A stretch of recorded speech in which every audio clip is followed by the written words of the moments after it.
एक छोटे से गांव में जहां मिट्टी के घर और खेतों में सरसों के पीले फूल लहराते थे, राजू नाम का एक लड़का रहता था। राजू का दिल सोने जैसा था, लेकिन उसके घर में दाने दाने को मोहताज थे। एक दिन जब सूरज ढल रहा था और पक्षी अपने घोंसलों की ओर लौट रहे थे, राजू जंगल से गुजर रहा था। तभी उसने एक बूढ़ी महिला को देखा जो एक पेड़ के नीचे बैठी कांप रही थी। बेटा, मुझे बहुत भूख लगी है, बूढ़ी महिला ने कमजोर आवाज में कहा।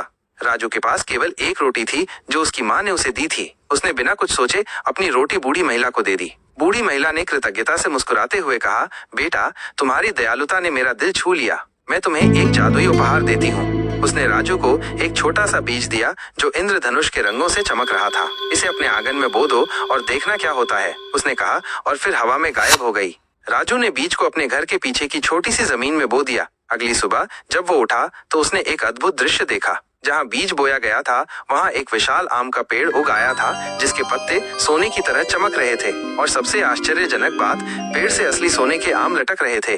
राजू और उसकी माँ की खुशी का ठिकाना न रहा। अब उनके पास कभी भी खाने की कमी नहीं थी।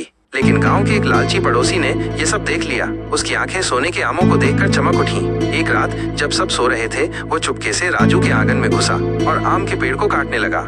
जैसे ही उसने कुल्हाड़ी चलाई, पेड़ से एक भयानक राक्षस निकला जिसकी आंखें आग की तरह जल रही थीं। राक्षस ने गरजते हुए कहा, लालच करने वालों को हमेशा सजा मिलती है। और पलक झपकते ही वो लालची पड़ोसी एक मेंढक में बदल गया जो हमेशा के लिए डराता रहा। राजू ने कभी भी अपने जादुई आम के पेड़ का घमंड नहीं किया। उसने और उसकी माँ ने गांव के सभी जरूरतमंद लोगों की मदद की। उनका आम का पेड़ पूरे गांव के लिए खुशियां लेकर आया। कहानी का नैतिक, अच्छाई का फल हमेशा मीठा होता है।